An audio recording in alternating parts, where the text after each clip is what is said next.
Hello everyone, welcome back to my channel. Welcome to let's আড্ডা with Soumen. আর আমি সৌমেন চলে এসেছি নতুন একটা ব্লগ নিয়ে। আজকে কিন্তু বিকেল দুপুর বলতে পারো 4টে বাজে। এখন বেরিয়ে পড়েছি ব্যাগ নিয়ে আর নতুন জামা কাপড় পরে, যেটার গেট রেডি উইথ মি তোমরা অলরেডি আই থিঙ্ক দেখে ফেলেছো। তো আমি এখন কোথায় যাচ্ছি, কেন যাচ্ছি, কিসের জন্য যাচ্ছি, সবটাই তোমরা জানতে পারবে আজকের এই ব্লগে। তো পুরো ব্লগটা প্রথম থেকে শেষ অবধি দেখতে থাকো, ইন্টারেস্টিং হতে চলেছে। আর সারপ্রাইজ রাখতে পারছি না আমি এখন যাচ্ছি হচ্ছে, আমাদের আজকে প্রোগ্রাম রয়েছে, তোমাদের বলেছিলাম 18ই জুন আমার প্রোগ্রাম রয়েছে, সেখানেই আমি যাচ্ছি। তো পুরো ব্লগটা তোমরা দেখতে থাকো। এখন রাস্তা থেকে যাচ্ছি অন দ্য ওয়ে। আমি যাব আমাদের এখানে, যেখান থেকে বাস আসে, আর আমাদের একটা বাস ধরলেই কিন্তু পুরো ডিরেক্ট পৌঁছে যাওয়া যাবে আমার যে আজকে ভেন্যু হিন্দুমতি সভা, যেটা হচ্ছে যাদবপুর, সেখানে আমি চলে যাব। তো চলো তোমরা পুরো ব্লগটা দেখতে থাকো। আফটার আ লং টাইম আমি কিন্তু চলে এসেছি আমাদের হলের সামনে। তার সামনেই ছিল একটি চায়ের দোকান, আর সেখানেই আমি চেয়ারের মধ্যে বসেছিলাম, অনেকক্ষণ ওয়েট করছিলাম, কারণ তখনও গেট খোলেনি, 5টা বাজলো। আর অন টাইমে কিন্তু হলের গেট খুলে গেল, আর তারপরে কিন্তু আমি ভেতর দিকে এলাম। বুঝতে পারছিলাম না গ্রিন রুমটা কোন দিকে আর কোন দরজাটা থেকে আমি এন্ট্রি নেবো। তো তার জন্য চারিদিকটা দেখতেই কিন্তু এগিয়ে গেলাম। দেখতেই কিন্তু খুঁজে পেয়ে গেছি আমাদের গ্রিন রুম, আর সেখানে দেখি অলরেডি আমাদের একজন কো ডান্সার কৃপা এসে বসেই রয়েছে। তো চলো বাইরেটা একটু তোমাদের দেখিয়ে দিই। চলে এসেছি হলের মধ্যে, আর এখানে হলের মধ্যে এসেই কিন্তু ওখানে একজন আমাদেরই বলতে পারো পার্টিসিপেন্ট, বা আমাদের সাথে ডান্স করে কো ডান্সার, সে হচ্ছে এখন ড্রেস চেঞ্জ করছে, যেহেতু ফিমেল আর আমি একাই ওখানে মেল ছিলাম, তাই আমাকে বললো একটু বাইরে আসতে। আমি বাইরেটা একটু এসেছি, এদিকটাতে আমি একটু ঘুরছি বলবো মানে কি, চারিদিকটা তোমাদেরকে একটু দেখাই এক্সপ্লোর করে। বেশ সুন্দর। ওই দিকটা আমাদের মেকআপ রুম, ওই কোণের জায়গাটা, ওখান থেকে ঢুকি, আর ওটাই আমাদের হল। পরে দেখাতে পারবো কিনা জানি না। এটা হচ্ছে আমাদের স্টেজ।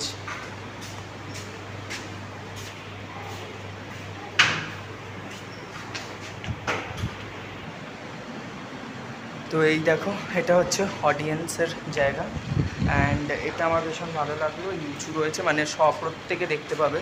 অ্যাভেলেবেল সিট, এমন নয় যে আনলিমিটেড প্রচুর, তো মানুষকে একটু বুঝে ইয়ে করতে হবে। পুরোটা এসি, তার জন্য একটু কষ্টটা কম। ফ্যানও চলছে এখানে, দেখতে পাচ্ছ। আর এই যে আমি এখানে করছি, আর ওখানে এখনও লাইট সেট হচ্ছে, ওই হচ্ছে আমাদের স্টেজ। আর এই যে আমাদের পুরো জায়গাটা তোমাদেরকে ঘুরে ঘুরে দেখাই, অনেক এসি রয়েছে। হ্যাঁ, প্রত্যেকটা জায়গায় এসি রয়েছে, যার জন্য আমাদের একটু কষ্টটা কম। আমি একটু ওখান থেকে বসে পড়ি আপাতত। আমি অডিয়েন্সের সিট থেকে বসে দেখি কেমন লাগছে, তো তোমাদেরকে একটু ঘুরিয়ে দেখাই কেমন লাগছে। তো এই আমি অডিয়েন্স পোলে বসে আছি, আর বসে তোমাদেরকে দেখাচ্ছি ঠিক কেমন লাগবে আমরা যখন ওখানে ডান্স করব তখন। ডান্সের সময় আমাদের কস্টিউম, মেকআপ, জুয়েলারি, আর তার সাথে তো সুন্দর সুন্দর লাইটিং থাকবেই। এই সমস্ত দাদাদের হেল্পেই তো এত কি সুন্দর একটা প্রোগ্রাম তৈরি হয়। তো এখানে এখনও লাইটিংয়ের কিছু কাজ চলছিল, আর বেশ অনেকগুলো রো ছিল, মানে অনেকগুলোই সিটিং অ্যারেঞ্জমেন্ট রয়েছে। মোটামুটি অনেক মানুষ এখানে বসতে পারবে। আর চারিদিক থেকে দেখিয়ে দিই তোমাদেরকে কতটা সুন্দর হলগুলো, আর সুন্দর সুন্দর কারুকার্যে ভর্তি ছিল। আর পেছনের দিকেও কিন্তু একটা পর্দা ছিল, যেটা সমস্ত রকম কালার ম্যাচিং ছিল। এই দেখো, এদিকে বীণা রয়েছে, আরও অনেক সুন্দর সুন্দর মূর্তি, আর চারিদিকে কিন্তু এসি রয়েছে, তবলা, আরও অনেক কিছু সুন্দর সুন্দর জিনিস, যেগুলোর কারুশিল্পে কিন্তু এই ছোট্ট হলটিও এত সুন্দরভাবে ভরে উঠেছে ভাবনার বাইরে। আমার সেই অর্থে দেখতে গেলে এসি হলে এই প্রথমবার আমাদের আমার প্রোগ্রাম, এই টিমের সাথেও আমার ফার্স্ট প্রোগ্রাম, আর আমার নিজের জীবনেও এসি অডিটোরিয়ামে এই ফার্স্ট প্রোগ্রাম। এর আগে আমি একটি হলে প্রোগ্রাম করেছি, তবে সেটি নন এসি ছিল, আর এই প্রথমবার আমি এরকম এক্সপিরিয়েন্স করতে যাচ্ছি। আর ওই দিকটা তোমাদের আঙুল দিয়ে দেখাচ্ছিলাম না, ওটা হচ্ছে আমাদের গ্রিন রুমটা। ওই গেটটা পরে যদিও খুলে দেওয়া হয়েছিল, না হলে ঠিকঠাক মতো এসির হাওয়াটা ভেতরে যাচ্ছিলো না। আসলে ওই যে আমাদের গ্রিন রুমটা, সেখানে কোনো এসি নেই, তবে সেখানে ফ্যানের ব্যবস্থা রয়েছে, আর এখানের এসি হাওয়াটা পুরো ভেতরে চলে যাবে। টুকটুক করে হেঁটে আমি পেছন দিকটাতে যাই, আর এখানে বেশ ওই সিনেমা হলে যেরকম ব্যাপারটা থাকে না, সেরকমই।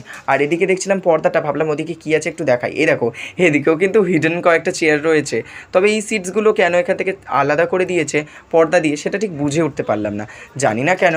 তবে আমি আমার মতো দেখলাম, দূর থেকে বেশ সুন্দর লাগছে দেখতে, জানো তো। যখন লাইটিংটা প্রপার হবে তখন যে কত সুন্দর লাগবে সেটা ভেবেই আমার বেশ ভালো লাগছিল। তোমাদেরকে এখান থেকে দেখাচ্ছিলাম যে কেমনভাবে আমরা পারফর্ম করব, কিভাবে কি করব, এই জন্য আর কি। আর তোমরা কিন্তু নাচের ভিডিওগুলো ডান্স উইথ সৌমেনে দেখো। আজকে এই চ্যানেলে আমি একটি মাত্রই নাচের ভিডিও দেবো, তাতে আমি নাচের কোনো যে গান সেটা অ্যাড করতে পারবো না। আমার এক বন্ধুর চ্যানেলে অলরেডি স্ট্রাইক এসেছে, শুনে বড্ড খারাপ লাগছিল, দুঃখ হচ্ছিল ওর জন্য। অনেক কষ্ট করে চ্যানেলটাকে দাঁড় করিয়েছিল জানো তো। আর এই স্ট্রাইকগুলো আসলে কতটা খারাপ লাগে ক্রিয়েটারদের সেটা তারাই বোঝে একমাত্র, যে যেমনই হোক। তো আমি তোমাদেরকে এবার দেখাই, চারিদিকটা ঘোরানো হয়ে গেছে, এবার একটু বসবো, তারপরে কিন্তু ম্যাম চলে আসবে আমার কস্টিউম নিয়ে, তারপরে আমি মেকআপে বসে যাব। এখনও হয়তো আরও কিছুজন চেঞ্জ করছে, ওরা করে নিক ততক্ষণে চেঞ্জ, আমি এদিকটাতে একটু বসি। বেশ এসি চালিয়ে দিয়েছিল, সুন্দর বেশ ঠান্ডা ফুরফুরে হাওয়া, তার মধ্যে বসে থাকতে বেশ ভালো লাগছিলো। চারিদিকটা এক্সপ্লোর করতে করতে ভাবলাম নিজেকেও একটু দেখিয়ে দিই। হাসি খুশি ছিলাম, কারণ আজকের এই প্রোগ্রামটার জন্য আমি অনেক দিন ধরে এক্সাইটেড ছিলাম বেশ। আর অনেক দিন ধরে ভাবছিলাম যে কবে প্রোগ্রামটা হবে। আসলে 2-3 বার ডেটগুলো পিছিয়ে গিয়েছিল, তার জন্য আমার পান্ডুয়া ঘুরতে যাওয়াটা কিন্তু পিছিয়ে গিয়েছিল। তোমাদেরকে বলে রাখি, আনন্দের একটি খবর, সত্যি সত্যি আমি এবার পান্ডুয়া যাচ্ছি, এবং কিছু কারণবশত আমার যেমন যাওয়া হলো না, দীপ্তি দিদেরও যাওয়া হলো না, সেটা একটা কারণবশত। তো তার জন্য কিন্তু ওদের যাওয়া হয়নি, তাই জন্য ভাবলাম যে ওদেরও যখন যাওয়া হয়নি আমারও যাওয়া হলো না, আমারও প্রোগ্রামটা সেরে গেল। আর তারপরেই কিন্তু আমি একদিন পরে, যেদিন আমি এডিট করছি তার পরের দিনই আমি বেরিয়ে যাচ্ছি। তোমরা কিন্তু ব্লগগুলো অবশ্যই দেখো, কারণ অনেক অনেক ইন্টারেস্টিং ব্লগ তোমাদের সামনে আমি খুব শীঘ্রই নিয়ে আসতে চলেছি পান্ডুয়া যাওয়ার। আর এই যে দেখো, আমাদের মেকআপ রুমে এবার মেকআপ চালু হয়ে গেছে, আর বাকিদের কিন্তু মেকআপ চলছে জোর কদমে। এদিকে সবাই রেডি হচ্ছে, আমি আমার মেকআপ কিছুটা কমপ্লিট করেছি, কিছুটা হয়নি। এদিকে দেখো, এখন অবধি গেস্টরা আসেনি, অডিয়েন্স আসেনি বলে আমরা কিন্তু এই স্টেজটাকেও কাজে লাগাচ্ছি। ওখানে কিন্তু অনুষ্কা মেকআপ করে দিচ্ছিলো, আমাদের যে ম্যাম রয়েছে ডান্স টিচার তার। আর এদিকে কথা বলতে বলতে আমার কিন্তু মেকআপ কমপ্লিট হয়ে গেছে। আমার নিজের মেকআপটা আমি নিজেই করেছি, দেখো তো কেমন লাগছে আমাকে জানিও অবশ্যই। হেয়ারটাও কমপ্লিট করা হয়েছে, আমি স্প্রে করে নিয়েছি, আর তারপরে কিন্তু মেকআপটাও কমপ্লিট করে ফেলেছি। এরপরে কিছু কস্টিউম অ্যাড হলেই কিন্তু আমার এই লুকটা একেবারে কমপ্লিট হয়ে যাবে। প্রত্যেকের গার্জেন ছিল, আমার তো গার্জেন আর কেউ নেই, কিছু করার নেই। আর এই গার্জেনরা কিন্তু প্রত্যেককে সুন্দরভাবে হেল্প করছিল, আমার এটা দেখে এত ভালো লাগছিল। আসলে এইভাবে সকলকে সবাই যদি হেল্প করে তাহলে আর আলাদা করে মেকআপ আর্টিস্টের প্রয়োজন হয় না, জানো তো। আসলে আমাদের মারা তো প্রত্যেকেই এক একজন শিল্পী, নিজেদের সন্তানদের এবং অন্যের সন্তানসম সকলকেই কিন্তু সাজিয়ে তুলতে সচেষ্ট থাকে। আর এই যে দেখছো ছোট্ট বাচ্চা মেয়েটি কৃপা, আমার বোনই বলতে পারো, ওকে বোনই ডেকেছি। তো কৃপা এদিকে কিন্তু আমার লাইনারটা করে দিচ্ছিলো, ও প্রায় প্রত্যেকের মেকআপ করে দিচ্ছে, অনেককে অনেক হেল্প করেছে। বাট সেই জন্য কিন্তু কী হয়েছে, শেষে ওর মেকআপটা খুব তাড়াহুড়ো করে করতে হয়েছে, ড্রেস তাড়াহুড়ো করে করতে হয়েছে। এটা বড্ড খারাপ লাগে জানো তো, সকলের জন্য করলো আর নিজেকে এত তাড়াহুড়োতে পড়তে হলো, কি বলবো। তারপরে এদিকে আমাকে লাইনারটা পরিয়ে দিচ্ছে। দেখো, লাইনারটা নিজে নিজে পড়াটা একটু মুশকিল, আমি না ঠিকঠাক পারি না, বাকি সমস্ত কিছু করে নিতে পারি। তো এখানে ও হেল্প করেছে, থ্যাংক ইউ সো মাচ, এই ভিডিওর মাধ্যমেই জানালাম। আর ওর নাচটাও কিন্তু তোমরা অবশ্যই দেখতে পাবে আমার চ্যানেল ডান্স উইথ সৌমেনে, সেখানে কিন্তু আমাদের সাথে ওরও একটা পারফরমেন্স রয়েছে, সেটা কিন্তু অবশ্যই তোমরা দেখো। আর অনেক অনেক সাপোর্ট করো, আমাদেরকে ভালোবেসো। টিম স্রষ্টার আন্ডারে এটা আমার ফার্স্ট মেকআপ আর ফার্স্ট পারফরমেন্স বলতে পারো। আর এই যে আমি একটা চোখ বন্ধ করে আরেকটা চোখ খুলে দেখিয়ে দিলাম যে দুটো চোখেই হয়ে গেছে। কেমন লাগছে দেখো, আইটা কমপ্লিট হওয়ার পরে লুকটা একেবারে চেঞ্জ হয়ে গেছে। আর এই যে বোন যে করে দিল, তাকে একটু দেখাবো না বলো, এত খাটলো, ওর এখনও মেকআপটাই করা হয়নি দেখো। আর এইদিকে দেখো, আমি কিন্তু পুরোপুরি রেডি হয়ে গেছি, ওপরে জ্যাকেটটা দিয়ে দিয়েছে আর কোমরে একটা বেল্ট দিয়েছিল, তো সেগুলো সব পরে আমি কিন্তু পুরোপুরি রেডি। ভাবছিলাম যে তোমাদেরকে ফুল লুকটা কী করে দেখাবো। আর ওই যে পেছনে আমাদের ম্যাম প্রচণ্ড ব্যস্ততায় ছিল, কারণ তার কাজের তো কোনো শেষ নেই সত্যি কথা বলতে। তো এই যে আমাদের ফুল লুকটা, এবার ভাবলাম মিরর যখন আছে তাহলে মিররেই তোমাদেরকে দেখিয়ে দিই, সেক্ষেত্রে কিন্তু তোমাদেরও দেখতে সুবিধা হবে আর আমারও কিন্তু অনেকটা ভালো লাগবে নিজের পুরো লুকটা দেখাতে পেরে। এই যে দেখো, নিচে ছিল আমাদের একটা মেরুন কালার পাটিওয়ালা প্যান্ট, আর তার সাথে ওপরে কিন্তু হোয়াইট স্কিনি, তার উপরে হোয়াইট আর মেরুনেরই একটা বর্ডার দেওয়া জ্যাকেট, আর তার সাথে কিন্তু আমাদের কোমরে এই সুন্দর পাড় দেওয়া একটি বেল্ট, আর তারপরে এই যে স্টার দেওয়া সুন্দর একটা ছড়ি আমি পেয়ে গেছি, যেটা সবাইকে দেখাচ্ছিলাম আর বলছিলাম আমাকে একেবারে জাদুকর লাগছে বলো। সত্যি সত্যিই জাদুকর লাগছে, এমন যেন সত্যি জাদু করে যদি আমি সকলের জীবনগুলোকে বদলে দিতে পারতাম আর নিজের জীবনে আবার সেই পুরনো দিনের সমস্ত মানুষগুলোকে ফিরিয়ে এনে আনন্দে নিজের জীবনটাকে ভরিয়ে তুলতে পারতাম, তার থেকে আর সুন্দর কিছু হতো না। চলো এবার তোমরা পারফরমেন্সটা দেখে নাও। এই যে আমার ফার্স্ট পারফরমেন্স, এটা দিয়ে কিন্তু আমাদের উদ্বোধনী নৃত্য এবং প্রোগ্রামের সূচনা হয়েছিল, শুভ সূচনা বলতে পারো। তো এখান থেকে প্রত্যেকেই ভিডিও করছে, আমি একজনের ক্লিপ এখানে অ্যাড করেছি, আর অন্য একটি ফোন থেকে যে ভিডিওটা হয়েছিল সেটা কিন্তু তোমরা অবশ্যই দেখতে পাবে ডান্স উইথ সৌমেনে। পুরো ভিডিওগুলো কিন্তু ওখান থেকেই দেখতে হবে। এটা আমাদের ছিল আনন্দধারা বহিছে ভুবনে, এই গান দিয়ে আমাদের শুভ সূচনা হয়েছিল অনুষ্ঠানের, আর সেখানেই একদম ফার্স্ট লুক ছিল আমার, আর আমি পারফর্ম করলাম। আর তারপরেই কিন্তু আরও বাকি যে বোনরা ছিল, দিদিরা ছিল, তারাও কিন্তু পারফর্ম করা শুরু করলো। এই নাচে আমরা মোট 4 জন ছিলাম, আর তার মধ্যে কিন্তু প্রত্যেকেই আমরা পারফর্ম করলাম। আর এটা স্রষ্টা ডান্স একাডেমির আন্ডারে আমার এই প্রথম নৃত্যানুষ্ঠান। আর এখানে আমার পারফর্ম করতে পারা এবং অনেক কিছুর জন্য অনেক মানুষের সাহায্য রয়েছে, তার মধ্যে রয়েছে পারমিতা দি, রয়েছে এক জেঠিমা সুমিতা দত্ত, তাছাড়াও আরও অনেক মানুষ, যেমন আমাদের যে ম্যাম রয়েছে সুদীপ্তা ম্যাম, এবং আমাদের পুরো স্রষ্টা ডান্স একাডেমি, তাদের সাহায্য ছাড়া আমি আজকে এই পর্যায়ে অবধি আসতে পারতাম না। এই প্রথম আমি অনেকটা বড় একটা মঞ্চ পেলাম, অনেক মানুষের ভালোবাসা পেলাম, অনেক অনেক গুণী শিল্পীদের সাথে দেখা করার সুযোগ পেলাম এবং অনেক বড় বড় মানুষদের সান্নিধ্য পেলাম, যেটা আমার জীবনকে সত্যি কথা বলতে অনেক অংশে ধন্য অনুভব করালো। যেটার জন্য আমি বোধহয় এত বছর ধরে অপেক্ষা করছিলাম যে নাচকে আমি মাত্র কয়েক বছর আগে থেকেই আপন করতে শুরু করেছি। সেই নাচ যে আমাকে এত কিছু দেবে আমি কখনো কল্পনাও করতে পারিনি, জানো তো।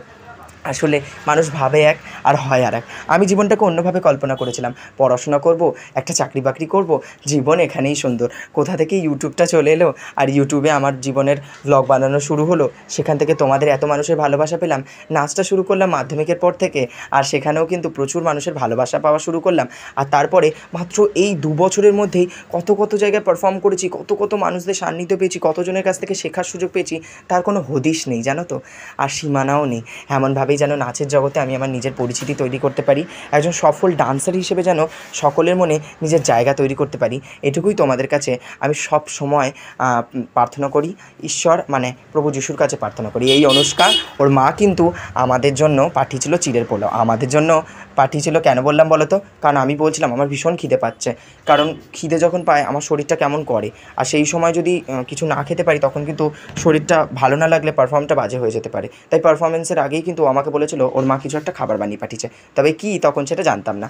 তাই জন্য ও যখন বার করে দিল তখনই জানতে পারলাম ওর মধ্যে ছিল চিড়ের পোলাও। আর তারপরে সেটা খেয়ে জল খেয়ে মনে হলো পেটটা ভরলো সাময়িকভাবে, যাতে আমি পারফরমেন্সগুলো খুব সুন্দরভাবে করতে পারি। আমার ফার্স্ট পারফরমেন্স হয়ে গেছে, তারপরে দিদিরা ঢুকেছে, কারণ দিদিদের আসার পথে বাসে কিছু সমস্যা হয়েছিল, গোলযোগের কারণে ওদের একটু দেরি হলো, আর তার জন্য কিন্তু ওরা দেরি করে ঢুকেছে, ওদেরকে দেখিয়ে দিলাম। আর ওই যে বাচ্চাটিকে প্রথমে দেখালাম আমার আগের লুকে, ও কিন্তু বলছিল ও একটু সুন্দর গানে নাচ করছে, তবে গানটির নাম এই মুহূর্তে আমার আর মনে নেই। তারপরে কিন্তু আমার কৃষ্ণের পুরো লুকটা তোমাদের সামনে আমি শেয়ার করলাম। এই ভিডিওটি করে দিতে আমাকে সাহায্য করছে Rai. Thank you so much for মানে এই ভিডিওটার জন্য ওকে আমি থ্যাংক ইউ জানালাম, কারণ এত সুন্দর করে ভিডিও করে দিয়েছে যে বলার বাইরে। একেবারে পুরো লুকটা আমি তোমাদেরকে দেখিয়ে দিলাম পা থেকে মাথা অবধি। আর এই যে এই বাঁশিটা নিয়ে অনেকের প্রশ্ন ছিল, আমি শর্টসে যখন দিয়েছি আর আমাদের যে কমিউনিটি পোস্ট, সেখানে যখন আমি পোস্ট করেছিলাম একজন বলেছিল যে কটাক্ষ করে বাঁশি নাকি রড। একটা কথা বলি, নাচের ক্ষেত্রে না আমরা স্টেজে থাকি আর অনেক দূর দূর থেকে অডিয়েন্স আমাদেরকে দেখে, সেক্ষেত্রে কিন্তু আমাদের একটা দায়িত্ব থেকেই যায় যে আমাদেরকে সুন্দরভাবে সব কিছু প্রেজেন্ট করতে হবে। সেখানে যদি বাঁশিটা একদম সরু হয়, একদম ছোট্ট হয়, সেখানে তো মানুষের দৃষ্টি আকর্ষণই হবে না। আর কৃষ্ণের প্রধান অংশ কিন্তু এই বাঁশি, তার জন্য একটু মোটাই রাখা হয়েছে। তাতে কে কী বললো সেটা তো আর কিছু যায় আসে না, যাতে আমাদের পারফরমেন্সটা সুন্দর হতে পারে সেটাই কিন্তু সবার আগে বাঞ্ছনীয়। এখানে আমার উইক সেট হয়ে গেছে, সমস্ত কস্টিউম সেট হয়ে গেছে, মাথায় পাগড়ি বাঁধা হয়ে গেছে, তার মধ্যে অনেক অনেক অ্যাসেসরিজ ছিল, তোমরা দেখতে পাচ্ছ, যেরকম গয়না, মাথার এই যে সুন্দর একটি কারুকার্য যেটা কৃষ্ণের প্রধানত থাকে মাথায় চন্দন দিয়ে, তো এটা আমাদের কালার দিয়ে করা হয়েছিল। আর তারপরে কিন্তু বেশ কয়েকটা জিনিস দিয়ে অ্যাড করে, আর ওই যে পিঙ্ক মালাটা প্রথমে ওটাই পরে দেখছিলাম, তারপরে কিন্তু এই ইয়েলো মালাটাই ম্যাম বললো যে এটাই পরতে হবে, তার জন্য পরে নিলাম। আর তারপরে একটা জায়গা নিয়ে আমাদের ডিসকাস চলছিল রাধা দিদির সাথে, মানে যে রাধা পার্টটি করছে সে আমার থেকে বয়সে বড়, তাই রাধা দিদিই বলছি এক্ষেত্রে আমি। আর সেজন্য কিন্তু আমি ওই মালাটা নিয়ে একটু ডিসকাস করছিলাম। এক জায়গায় রয়েছে যে মালা খুলে আমি তাকে পরিয়ে দিচ্ছি, তো সেখানে আমি সত্যি সত্যি মালা খুলবো নাকি শুধুমাত্র ভঙ্গিমা করব সেটাই নিয়ে একটু কথা হচ্ছিল। তারপর ভাবলাম কৃষ্ণের পুরো লুকটা তো তোমরা আগেই দেখেছো, আর এরা সব রেডি হচ্ছে, আর এদিকে দেখো কৃপা প্রচণ্ড তাড়াহুড়োয় রয়েছে, কারণ ওরা এখনও অবধি মোটামুটি রেডি হওয়া কমপ্লিট হয়নি। আর এদিকে রাধা মোটামুটি রেডি, এদিকে বাউলরাও রেডি হয়ে গেছে। ভাবলাম সবাইকে একটু একটু করে দেখিয়ে দিই। আর এই যে বাচ্চা মেয়েটি, কি মিষ্টি না বলো, ও সম্ভবত ক্লাস 3-তে পড়ে। ভাবা যায় এত ছোট্ট বয়সে একটি মেয়ে এত সুন্দর পারফর্ম করছে, আমার নিজের দেখে যে কী ভালো লাগছে। আমার নাচের শুরুটা তো অনেক পরে, অনেক বয়স থেকে শুরু হয়েছে আমার, প্রায় 15-16 বছর থেকে, আর ও এত ছোট্ট বয়সে এত কিছু করছে, এটাই দেখে আমার বেশ ভালো লাগছিলো। এদিকে রাধা দিদি হাই করে দিল, আর চোখে লাইনার আর কাজল পরার পরে চোখটা এত বড় লাগছিলো, তাই তোমাদের বড় বড় করে দেখিয়ে দিলাম। এদিকে আমাদের মোটামুটি 2টো পারফরমেন্স আমার হয়ে গেছে অলরেডি, তার জন্য আমি একটু মেকআপ রুমে চলে এসেছি। আর মেকআপ রুমে দেখো কেউ নেই, সবাই কিন্তু ব্যাকস্টেজে রয়েছে। আর ব্যাকস্টেজে কারণ দাঁড়িয়ে রয়েছে, তার জন্য একটা কারণ রয়েছে, কারণ প্রত্যেকের পারফরমেন্স যখন তখন শুরু হচ্ছে আর পরপর রয়েছে, তো তার জন্য দাঁড়িয়ে রয়েছে। আমার পার্ট অনেকটা পরে আবার, তার জন্য আমি একটু এসেছি মেকআপ রুমে। আর তারপরে আমি চলে গেলাম, আর আমার নাচ কমপ্লিট হয়ে গেল, আজকে সব কিছু কমপ্লিট। আর তারপর তোমাদেরকে আমি বলছি কি যে জানি না দিতে পারবো কি না ভিডিও, কারণ আমি তো নিজে কিছু ক্লিপিং নিতে পারিনি, দিদি করেছে কি নাও জানি না, তার জন্য আমি এটা নিয়ে একটু চিন্তায় ছিলাম। মোটামুটি এদিকে আমাদের সব কমপ্লিট কাজ, তারপর আমাদের হাতে দেওয়া হলো সার্টিফিকেট, আর তারপরে বেশ কিছু জিনিসপত্র যেমন আমাদের প্যাকেট, আরও বাকি কিছু জিনিস, আর প্রচুর ছবি তোলা হয়েছিল স্টেজের মধ্যে, সেগুলো তুললাম। তারপর চলে আসছি আমি, কারণ আমাদেরকে মেকআপ রিমুভ করতে হবে, আর সমস্ত কিছুকে কিন্তু রিমুভ করে আমাদের বেরোতে হবে। Thank you so much Paromita দিকে জানাই, কারণ পারমিতা দিকে অনেক অনেক ধন্যবাদ, আমাকে গাড়ি করে পৌঁছে দিয়েছিল। আর এদিকে প্যাকেট নিয়ে আমি বাড়ি চলে যাচ্ছি। বাড়ি তো চলে এসেছি, তোমাদেরকে বললাম এই সবে বাড়ি এলাম আর বেশ কিছু কাজ সারলাম। এই যে প্যাকেট পেয়েছি তোমাদের দেখাই, ওই দেখো প্যাকেটটা রেখে দিয়েছি। আর এখান থেকে একটা খাবার খাই। আজকের ব্লগটা আর এর থেকে বেশি এগোবো না, এইটুকু ছিল এই ব্লগটা। কেমন লাগলো অবশ্যই কমেন্টে জানিয়ে, ভিডিওটি ভালো লাগলে এখনই সাবস্ক্রাইব করে দিও লেটস দ্য বিগ সময়। আর পুরো ভিডিওটা দেখার জন্য thank you so much. Ta-ta bye bye, see you soon, দেখাবে অন্য একটি ব্লগে।